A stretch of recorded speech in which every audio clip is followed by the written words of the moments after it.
ketika saat Allah membuka pintu kemakrifatannya terhadap hati seorang manusia, itu dengan cara berbagai cara Allah lakukan.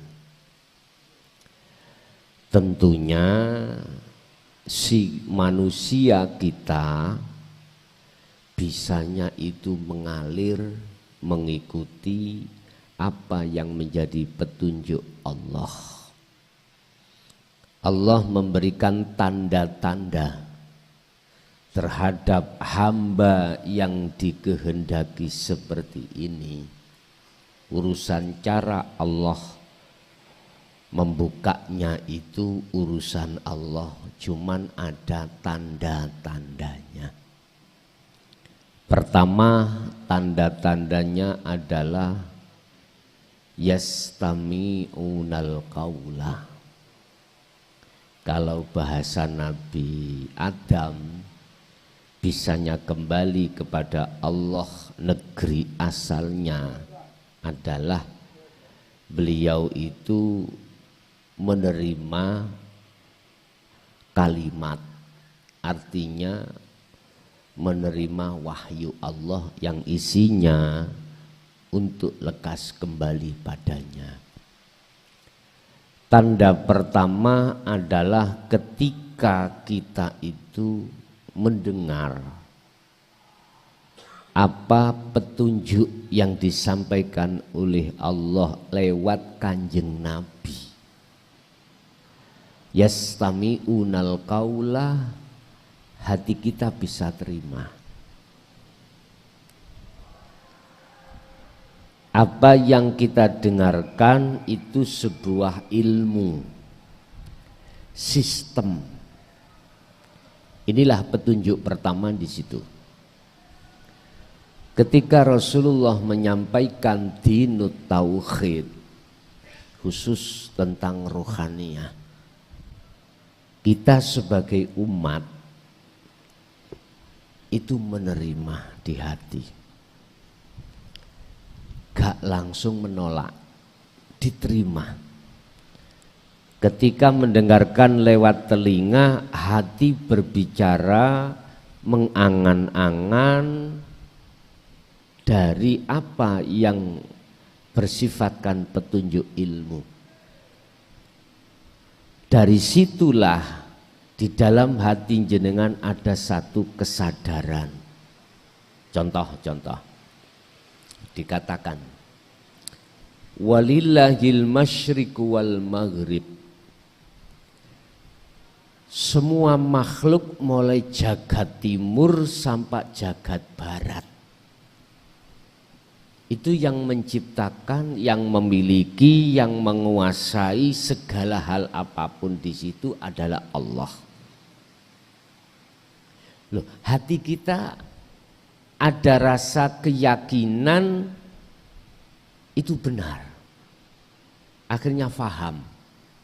Bentuk kefahaman jenengan, hati sudah melepaskan kalau diri ini tidak apa-apanya, bukan apa-apa. Artinya bukan diri ini yang bisa melakukan segala hal aspek apapun, tetapi Allah. Itu berarti bentuk kefahaman. Inilah yang dimaksud ilmu. Jikalau di dalam hati panjenengan ini ada tanda-tanda itu, inilah salah satu hamba yang dikehendaki, yang Allah akan membuka pintu makrifatnya. Satu. Nomor dua adalah amal. Ketika jenengan ini sudah mendapatkan sinyal dari Allah bahwasanya ilmu itu tidak hanya sekedar difahami, tetapi wajib untuk dilaksanakan, dibuktikan. Pembuktian kita lewat khalwat dengan sistem zikir pada Allah. Ini pasti Pak akan terjadi terhadap diri jenengan dengan istiqomah. Maka inilah tanda-tanda kalau Allah itu akan membuka hamba yang dikehendaki tentang masalah kemakrifatan pada Allah. Bukan karena amaliyah Allah membuka itu, karena kehendak Allah sendiri. Bukan amaliyah sedikit dan banyaknya yang timbul dan muncul pada diri kita, enggak. Semua atas kehendak Allah sendiri. Lah yang menjadi pertanyaannya adalah mengapa Allah itu kok menghendaki satu hamba untuk membuka pintu makrifatnya, dan mengapa Allah satu sisi kok gak membuka satu hamba? Mana letak sifat adilnya Allah? Padahal kita sama-sama hamba Allah. Jawabannya sederhana Pak. Hamba yang pertama yang dikehendaki adalah sami'na wa ata'na. Artinya dia itu betul-betul menyembahnya pada Allah, betul-betul. Tidak sekedar secara jasmani, tapi ruhani, betul-betul.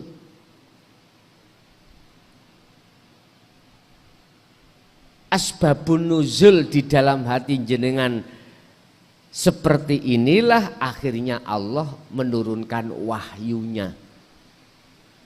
Yang wahyu itu berupa pembukaan pintu makrifat terhadap jenengan. Yang kedua, mengapa Allah itu tidak membuka? Karena jawabannya sederhana juga, sami'na tapi wa asoina. Sama-sama mendengarkan ajaran ini yang disampaikan oleh Kanjeng Nabi, tapi golongan yang kedua ini tidak mengindahkan.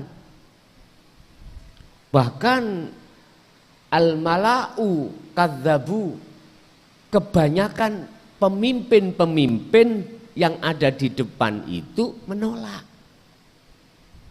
mendustakan, enggak mau. Akhirnya penghambaannya, pengabdiannya tidak benar-benar terhadap Allah, tapi bahasa Allah hanya di lisan, bahasa Allah di hati tidak ada. Wa minan nasi mayyaqulu amanna billahi wa bil yaumil akhiri wa ma hum bimu'minin. Saya kasih tahu Muhammad, mereka mengatakan beriman pada Allah, beriman padaku, tapi sesungguhnya tidak, hatinya tidak. Lesan kita mengatakan Allah. Semua yang menciptakan alam dunia Allah, tapi ruhaniah kita, hati kita masih terbelenggu oleh hawa nafsu dalam diri kita. Akhirnya dengan sebab itulah Pak, terhalanglah ruh ini terhadap Allah. Untuk bisa membuka diri dari penghalang itu, hanyalah Allah yang bisa membuka. Syaratnya jenengan kita itu yang ada di golongan kedua harus pindah dari sami'na wa asoina, pindah sami'na wa ata'na. Sampai ditegaskan Allah, jikalau cintamu ingin aku terima dan kau kujadikan sebagai kekasihku, kata Allah, ya fattabi'uni, ikutono Muhammad. Kalau yang dawuh Kanjeng Nabi, fattabi'uni, ya ikutono aku. Apa perilaku secara jasmani dan rohani, ikutono. kebanyakan kita umat manusia, khususnya umat Islam, kan hanya mengikuti secara zahir, Pak ya, secara syariat saja. Secara batin, secara rohaniah, secara hakikat jarang yang mau mengikuti apa yang pernah diikuti Kanjeng Nabi. Sampak-sampak Kanjeng Nabi pernah dawuh saat para sahabat itu dikasih sayembara. Barang siapa yang sholatnya bisa khusyuk akan kukasih serban hijau. Enggak ada yang bisa, Pak. Sekalipun Sayyidina Ali terakhir mau salam, hatinya ingat serban hijau. Itu jangan disimpulkan hadis itu Sayyidina Ali yang enggak bisa, apalagi kita. Jangan gitu. Jangan.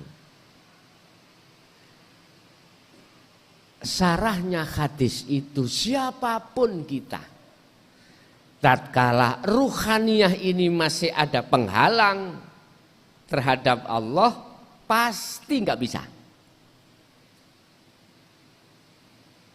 Terus kalau kita sebagai umat Kanjeng Nabi nggak bisa sama sekali, terus bagaimana Allah kasih petunjuk di dalam surat Al-Baqarah tentang sholat yang khusyuk itu? Ayo, khafidu ala sholawah wassolatil wusta wa qumu lillahi qanitin. Ini cara untuk bisa bertemu Allah di dalam waktu sholat, sehingga sholatnya bisa dikatakan khusyuk. Setelah ayat ini turun, disusul ayat yang mengatakan qad aflahal mu'minuna alladzina hum fi sholatihim khashi'un. Al-mu'minun, sungguh bahagia, damai, beruntung bagi orang-orang yang imannya sudah ihsan, bagi orang-orang mukmin yang ketika sholat dalam keadaan khusyuk. Lah ini, jadi jangan sampai hadis itu jenengan simpulkan wong Sayyidina Ali enggak bisa, lah wong kita itu jauh hubungan angkatan ya. Jangan begitu. Sayyidina Ali juga makhluk, jenengan juga makhluk. Bahkan Rasulullah berikrar, innama ana basarum mislukum. Aku iki sama dengan kamu, sama makhluknya. Maksudnya apa? Statusnya makhluk, la haula wala quwata illa billah. Akhirnya ketika golongan satu sudah menerima dan mengamalkan perilaku ruhaniah baik, itulah menyadari tentang la haula wala quwata illa billah. Oh iya, saya makhluk itu enggak bisa apa-apa, enggak punya daya upaya apapun, bisa melihat, mendengar, berucap, bergerak, bekerja, enggak punya. Wala quwata, dan kekuatan untuk di situ enggak ada. Lah terus kok bisa melihat, bisa mendengar? Ketahuilah itu semuanya illa billah. Datangnya dari Allah, bukan dari kita. Lah inilah mereka hamba yang dikehendaki. Justru ketika saat Allah tidak menghendaki hamba yang menolak tadi, menunjukkan sifat adilnya Allah. Bukan Allah itu pilih kasih. Atau apa pilih kasih itu? Hah? Enggak adil gitu loh. Bukan berarti itu enggak adil, justru ada dua wajah ini justru menunjukkan sifat adilnya Allah. Siapa yang makan, laparnya hilang. Siapa yang tidak makan, laparnya tidak hilang. Loh, sifat adilnya Allah di situ.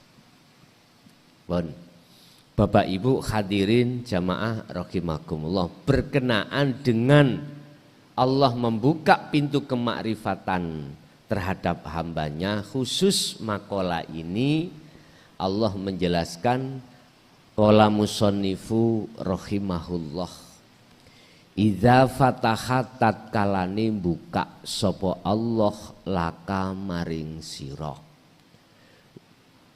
buka wijhatan ing wajah roh sira, minat ta'arrufi saking masalah makrifat pada Allah. Ketika Allah membuka pintu hatimu untuk bisa bertemu Allah, atau ketika saat Allah membuka mata hatimu sehingga bisa makrifat pada Allah, ya fala tubali ma'aha ingkola amaluka. Jangan kau berpendapat karena amalmu itu.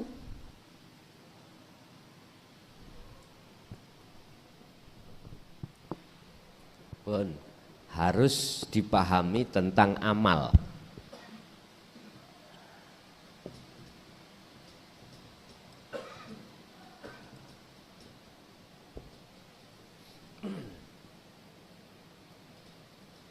Amal dan akhwal.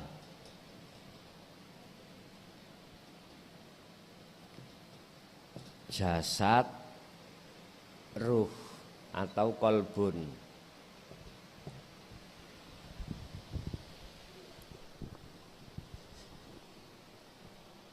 Amal, yang dimaksud amal itu perbuatan-perbuatan yang ada kaitannya dengan jasmani. Manusia unsur jasmani dan rohani. Amal yang dimaksud itu adalah segala perbuatan yang terjadi pada jasmani. Kalau akhwal, keadaan, itu satu perbuatan yang terjadi pada rohani atau hati. Kalau kita bicara akmal atau amal, mau macam-macam. Berdiri, rukuk, sujud, duduk, sholat, atau di luar aktivitas sholat. Itu disebut akmal, jamak dari amal. Jadi amal-amal yang bersifatkan dohiriyah itu bukan alasan Allah jenengan ini hati dibuka tentang kemakrifatan, bukan karena itu. Kan dikatakan fal ya'mal amalan sholihan, kau harus melakukan satu perbuatan yang bagus. Lah, akmal ini identik dengan jasmani, berarti jasmani sampean harus melakukan bentuk zikir. Amal yang bagus di mata Allah loh ya, itu tergantung akhwal jenengan, tergantung keadaan hati jenengan itu bagaimana. Keadaan hati manusia itu cuma ada dua, Pak. Entah wong Islam atau ghairul Islam. Selain orang Islam atau orang Islam, keadaan hati itu cuma ada dua. Pertama, mingkol bin zahidin, hati yang condong mengakukan semua, meyakini semua apapun yang terjadi itu semata-mata datangnya dari Allah. Maka dikatakan oleh Syekh Ibnu Athaillah mingkol bin zahidin, itulah hati yang condong pada Allah imannya. Jadi sudah tidak mempunyai iman pada selain Allah, sudah tidak ada dari segi aspek apapun yang terjadi. Satu. Nomor dua, mingkol bin rohibin, hati yang condong beriman pada selain Allah. Contoh ini, saya beriman bahwasanya hati, yang memberikan tausiah itu adalah mukhlason. Padahal mukhlason itu makhluk. Lah ini rohibin itu condonge ati terhadap makhluk tentang iman.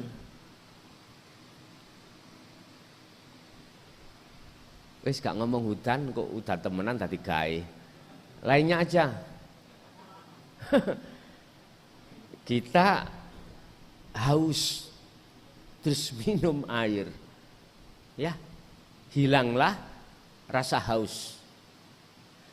Hati kita beriman, hilangnya haus itu karena air. Padahal air itu makhluk. Lah iya dah. Mukhlason ya makhluk, air ya makhluk. Rasulullah Muhammad ibnu Abdillah juga makhluk. Manakala iman kita jatuhnya pada makhluk, maka kita ada di golongan kedua. Ini keadaan rohaniah. Padahal Al-Maidah ayat 76 Allah katakan bahwasanya semua makhluk apapun dan siapapun, berarti nek apapun itu tanpa bernyawa, nek siapapun berarti bernyawa, bahasa syariat, itu tidak akan pernah bisa memberikan darau wala naf'an, mendatangkan mudorot bahaya ataupun memberikan satu manfaat. Ini jangan dipandang syariat, dari sisi syariat. Sampai pandang dari sisi hakikat, baru sambung ayat ini nanti. Nek sampai lihat dari sisi syariat, wong nyatanya haus saya hilang itu karena air. Loh gak sambung toh. Wong saya bisa paham ilmu kepada Allah, petunjuk dari mukhlason kok. Loh gak sambung Pak dengan ayat ini. Padahal di dalam Al-Quran yang kami ketahui tentang bahwasanya masalah makhluk itu tidak bisa apa-apa, itu ada 12 ayat. Salah satunya surat Al-Maidah ayat 76 tadi. Begitu cross check. Betul dah. Loh nek sampean melihat sisi kacamata hakikat rohaniah, sambung ayat itu. Karena apa? Jikalau tidak ada Allah hidup yang melimputi air, maka air itu tidak sedikit pun bisa memberikan manfaat berupa menghilangkan rasa haus. Nah, yang benar bagaimana? Gini loh, Allah bertajali pada air. Ala innahu bikulli syai'im muhit. Ingatlah, sesungguhnya Allah itu melimputi air ini. Bikulli syai' berarti setiap apapun Allah melimputi. Kok umpama Allah di dunia ini bisa jenengan lihat dengan ainul basariyah ini Pak, nggak ada orang berangkat kerja. Ibadah terus, lokalisasi lokasi tutup, semua tutup. Memang basariyah dihadapkan itu sebagai pengujian kok. Betulkah ruhaniyah kita itu wa ma umiru illa liya'budullaha mukhlishina lahuddin atau tidak? Sifat basariyah dihadapkan pada diri kita, setiap diri makhluk manusia, terus bertengger nafsu-nafsiyah dan amarah semata-mata untuk menguji kita apakah betul ruhaniyah kita terus illa liya'budun, menyembah pada Allah. Makanya saya katakan, andai kata sifat basariyah Anda ini ditutup atau dibuangkan oleh Allah, aku yakin nggak ada orang itu terus berbuat kejelekan enggak ada. Isinya dia mengalah. Ada orang minta dikasihkan semuanya. Walaupun dia itu lapar. Udah, dia hanya menyembah pada Allah. Udah, ini akan terjadi bagi Anda yang difutuhkan Allah. Apa? Dibuka mata hati jenengan dalam rangka pengenalan pertemuan terhadap Allah. Kembali kepada Allah membuka itu. Jadi Allah membuka pintu hati sampean masuk dalam kemakrifatan Allah itu bukan karena amaliyah yang kita lakukan. Bukan. Itu semuanya karena iradah kehendak Allah sendiri untuk mengenalkan dirinya pada si makhluk. Lewat apa? Macam-macam. Allah menyapa kita lewat angin yang ditimbulkan oleh kipas. Itu Allah menyapa. Allah menyapa jenengan lewat sakit. Allah menyapa jenengan lewat miskin, lewat kaya, lewat apapun Allah menyapa. Hanya bagi hati hamba yang memegang kunci untuk bisa masuk di alam akhirat di dalam angin tadi lah yang bisa bertemu Allah di situ. Makanya sering saya sampaikan di setiap konten apapun yang namanya adzikru bisiril asrar mesti tak sampaikan di situ berulang-ulang kali. Bahkan setiap konten saya tidak lepas dari sirul asrar. Karena itulah sebagai kunci hati kamu bisa masuk ke alam akhirat ruhaniyah ini. Kita lihat fungsinya sirul asrar bagaimana sih? Pertama, merasakan, mengimani bahwasanya sang penggerak, sang yang berperan hanyalah ini, Allah ini. Kedua, nanti keakuan diri jenengan akan dihilangkan Allah yang berzikir, yang beramal dan lain sebagainya. Setelah itu dihilangkan, maka yang kedua adalah ainul basyirah, bertemu. Loh, ketika dibukakan pintu makrifat ini bukan karena amaliyah kita. Sedikit enggak. Karena memang mohon maaf fa innahu ma fatahaha laka illa wa huwa yuridu ayyata'arrafa ilaika. Itu karpe Allah. Itu Allah yang punya kehendak.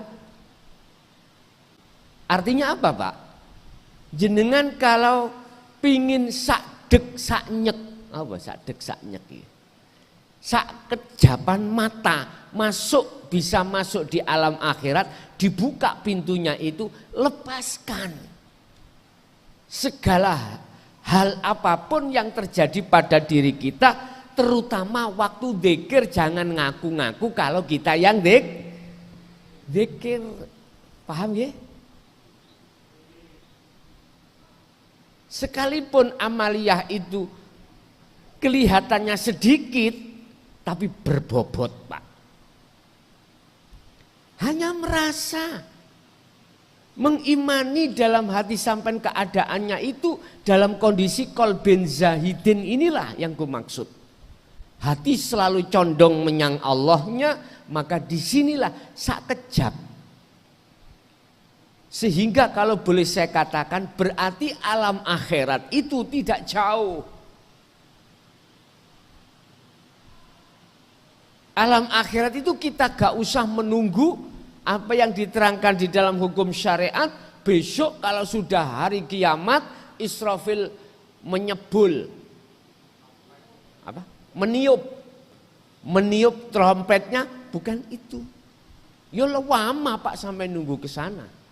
Sekarang Masuklah hatimu di dalam angin itu. Sebab di dalam angin itu ada wujudnya Allah. Cara untuk bisa masuk di situ berarti tidak lepas dari sirul asrar tadi. Sebab aku Allah tidak akan menerimamu cintamu selama di dalam hatimu ada masih selain aku ada. Lepaskan cintamu. Kalau kau mau melepaskan, lah ini seakan-akan hamba seperti yang melepaskan, Pak ya. Tapi sebetulnya itu yang melepaskan adalah Allah. Yuhibbukumullah wa yaghfir lakum dzunubakum. Kalau itu sudah terlepas, yuhibbukumullah, cintamu akan diterima Allah. Makanya bicara kholwat itu tidak seperti dulu, Pak. Dulu para kekasih Allah, kesimpulan kholwat itu harus tinggalkan secara fisik, istri, anak, pekerjaan, apa urusan duniawi itu ditinggalkan secara dohiriyah. Supaya ruhaniyah itu mulus, tidak tercampur. Sekarang enggak harus seperti itu. Alasannya apa? Karena Allah tidak hanya ada di tempat sepi, Allah juga di tengah pasar. Iya. Di tengah jenengan kerja, kalau nggak ada Allah apa bisa terjadi itu?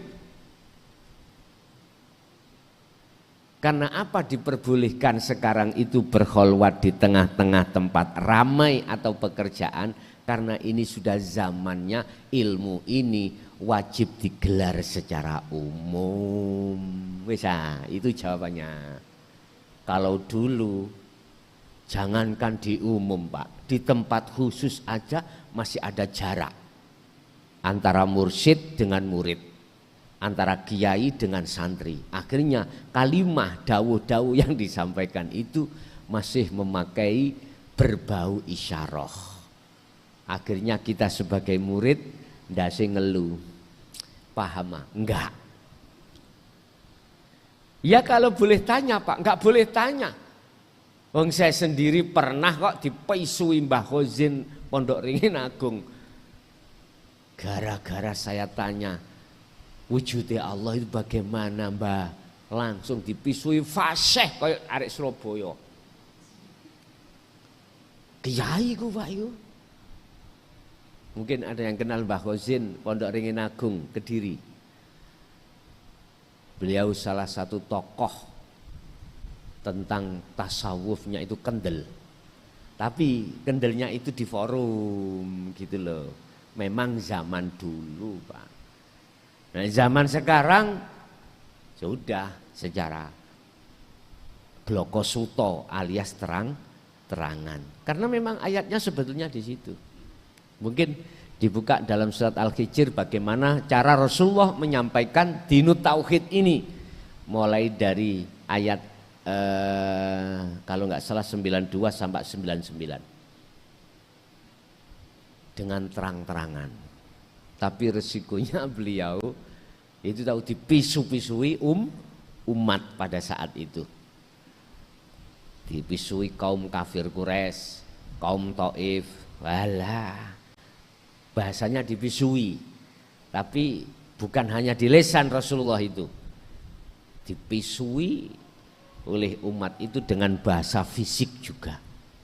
Abu Jahal, Abu Lahab bagaimana merencanakan dengan tokoh-tokoh yang lain waktu ada di Mekah, beliau direncanakan mau dibunuh. Tapi akhirnya Allah tidak diam diri di situ. Muncullah hijrah ya dari Mekah ke Madinah. Akhirnya terlaksanalah hijrah. Bapak Ibu hadirin jamaah rahimakumullah. Jangan menganggap amal sedikitmu itu menjadikan kau berputus asa untuk tidak dibukakan pintu makrifatmu. Jangan. Sebanyak apapun amaliyah yang terjadi pada diri Anda, jikalau tidak dibarengi, disertai keadaan ruhaniyahmu kolbin zahidin, sampai dunia niki kiamat nggak bisa bertemu. Allah tidak akan membuka pintu hati seseorang itu. Enggak akan. Tapi walaupun amaliyahmu itu hanya sedawikit, pandangan umum sedawikit, tetapi jenengan sertakan keadaan ruhaniyahmu itu mingkol bin zahidin. Disinilah Pak, idza fataha, Allah membuka pintu kemakrifatan Anda. Berarti tanda-tanda kemakrifatan Anda akan terjadi. Ukuran amaliyah bukan, ukurannya akhwal, keadaan hati jenengan. Apakah condong terhadap Allah? Apakah condong terhadap imannya selain Allah? Selain Allah. Bapak Ibu hadirin jamaah rahimakumullah. Alam ta'lam anna ta'arruf huwa muriduhu alaika. Heta, apakah kau tidak mengerti adanya kau makrifat itu yang memakrifatkan Allah? Alam ta'lam, ana ta ora ngerti sira manungsa, makrifatmu iku sing gawe makrifat itu Allah. Itulah Allah cara untuk menghapus dalam hatimu supaya tidak mengakui dirimu yang beramal. Paham Pak Fuge? Makanya tadi saya katakan akhirat iku namung hanya sak jangkah. Toyul akhirat, ngelempit masa akhirat iku di dunia hanya sejangkah. Benang merahnya itu adalah Anda pelepasan keakuan diri sebagai makhluk dalam hal apapun. Itu kalau terjadi pada diri jenengan, maka itulah akhirat. Gitu deh Pak. Sak kedepe meripat, sekejap mata. Gak butuh wusul, gak butuh jam-jaman, gak butuh tahunan, harian, bulanan. Bagi siapa? Bagi yang sudah terlepaskan sifat basariahnya, keakuan diri sebagai makhluk yang melakukan. Cuman untuk sampai di situ terjadilah saya ja'alullahu ba'da usri yusra. Kita itu masih merasa. Padahal secara keilmuan sudah paham. Ketika praktek kita itu di tengah-tengah kholwat baik umum maupun khusus masih belum terlepaskan keakuan diri. Loh, memang itu proses. Makanya mengapa dulu itu abah saya sendiri tidak mau memberitahu tentang Sirul Asrar. Harus saya melewati dzikir di thariqah dulu Pak. Sehingga rasa ketidakpuasan saya di thariqah satu pindah thariqah yang lain. Yang lain pindah yang lain. Bukan berarti saya selingkuh, ngoten ya. Artinya mendua, enggak. Cuman satu saya mencari benang merahnya itu di mana untuk bisa wusul. Lah, setelah Allah memberikan tahu tentang benang merahnya yaitu dzikir Sirul Asrar, saya tasrehkan kembali si Abah. Jawabannya sederhana, apa? Birriyadhati wal azkar. Kuwi cek ngerti soro. Biar merasakan susahnya orang bagaimana untuk melepaskan keakuan itu. Berzikir tiap saat dan waktu sampai mohon maaf saya kurus, nggak bisa minum, nggak bisa makan. Bukan perkaranya nggak ada makanan, nggak ada minuman, enggak Pak. Oleh karena mendawamkan, mengistiqomahkan zikir satu hari satu malam ini saya dijatah zikir sirin itu 20.000. Jadi sampai saya mengalami air yang mau saya minum itu jawab Aku Allah. Akhirnya nggak bisa diminum. Siapa yang nggak takut, Pak? Mau makan nasinya berkata aku Allah. Si coba bingung apa enggak? Mesti bingung. Ini kalau tidak ada petunjuk dari Allah, enggak mungkin paham maksudnya aku Allah. Padahal itu petunjuk. Maksudnya hilangkan keakuanmu. Ngoten lho asline. Keakuan makhluk hilangkan. Berarti makhluk nasi, makhluk air hilangkan dalam pandangan hatimu. Jikalau itu sudah kau lepaskan, terlepas itu, maka nyatalah keakuan Allah yang melimputi ini tadi. Paham Pak G? Oke. Berarti ini bukan maksud Allah buka dari sebab amaliyah kita, ndak. Itu memang kehendak Allah sendiri. Makanya dikatakan alam ta'lam anna ta'arrufa huwa muriduhu alaika. Ketahuilah bahwasanya yang menghendaki kau bisa makrifat pada Allah itu atas kehendak Allah sendiri. Wal a'malu anta muhdiha ilaih wa aina ma tuhdihi ilaihi mimma huwa muridu alaika. Heta. Apa sebanding amaliyah-amaliyah yang katanya kita yang melakukan, yang diperuntukkan hadiah pada Allah, ditukar dengan kemakrifatan, apakah sebanding? Tidak. Sekarang ditambah, tidak amaliyah. Dunia dan seisinya, mafis samawati wa mafil ardi ini milik Anda berupa emas, intan, mutiara, cagak mutiara, intan emas, apapun gentengnya semuanya emas. Apakah seimbang apabila ditukar dengan kemakrifatanmu yang dihadiahkan Allah? Kok kamu bilang karena sebab amalku Allah, karena sebab amaliyahku Allah itu membuka hatiku? Enggak sebanding, Pak. Mengapa tidak sebanding? Ingat, ad-dunya mata'ul ghurur wal akhiratu khairu wa abqa. Walaupun duniawiyah, amaliyah yang dipandang manusia itu bagus itu,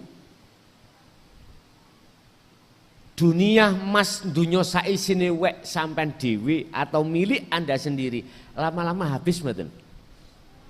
Habis. Udah, kalau tidak habis, umur Anda berapa? Minta 100 tahun.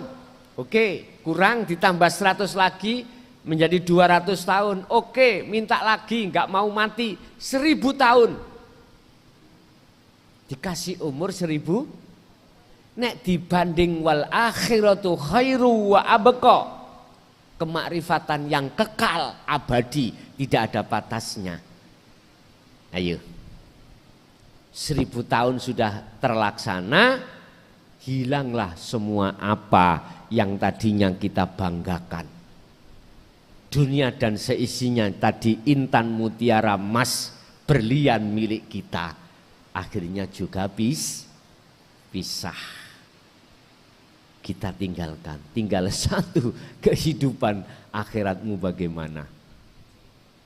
Makanya di sini Syekh Ibnu Athaillah memberikan keterangan wa aina ma tahdihi ilaihi mimma huwa muridu alaika. Itu sebanding. Kemakrifatan yang diberikan terhadapmu dengan hadiah yang kau berikan pada Allah berupa amaliyah. Lah kok kamu itu ngomong-ngomong sebab saya tekun olehnya zikir, tekun oleh beramaliyah. Enggak sebanding, Pak. Inilah maksud ketika jenengan iki berkholwat, inilah maksud ketika jenengan ini melakukan dzikir sirul asrar, lepasan rasa keakuan kita yang wis, itu kuncinya. Jenengan yang katanya kok gak dol-dol saya, kok gak wusul-wusul, ini kuncinya yang terakhir yang paling halus.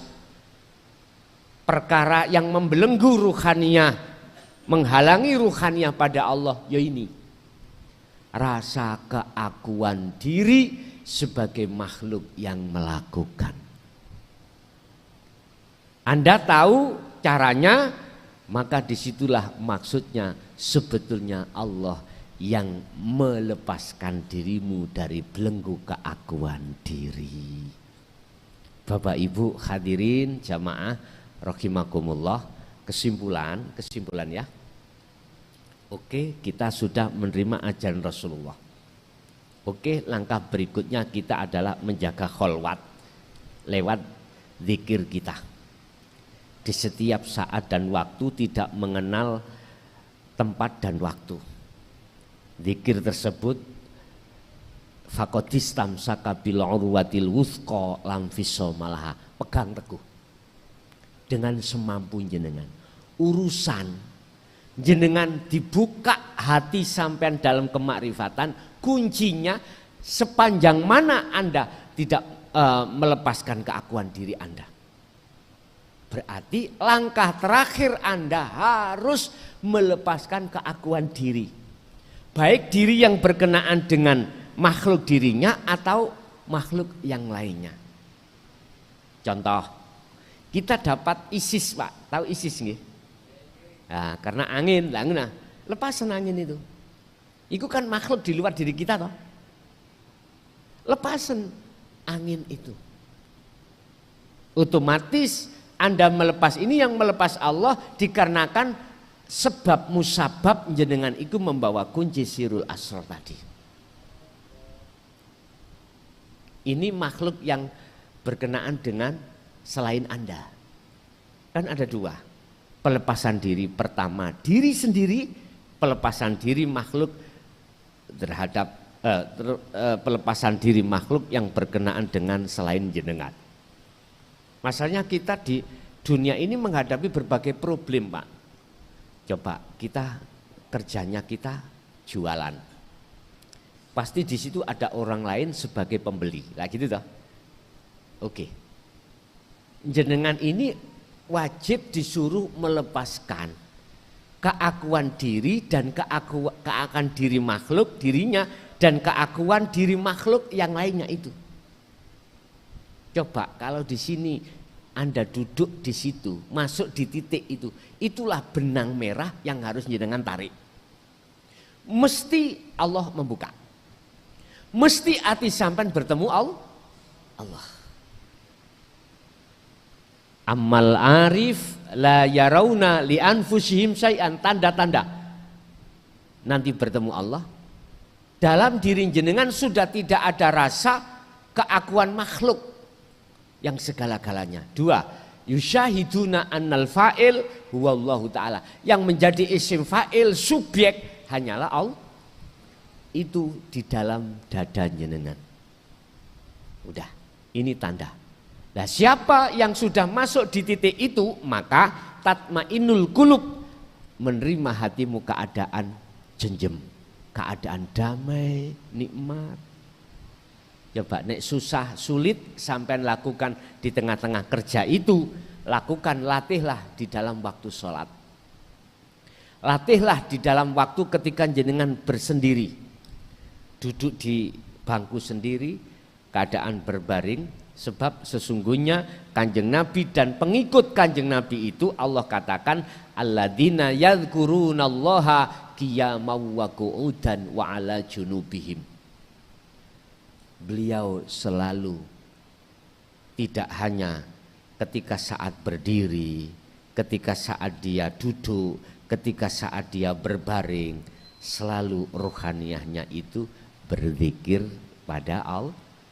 Berzikir itu maksudnya nafi isbat, pelepasan keakuan diri sebagai makhluk dan akhirnya muncul keakuannya Allah. Itu yang perlu kami sampaikan pada kesempatan malam hari ini.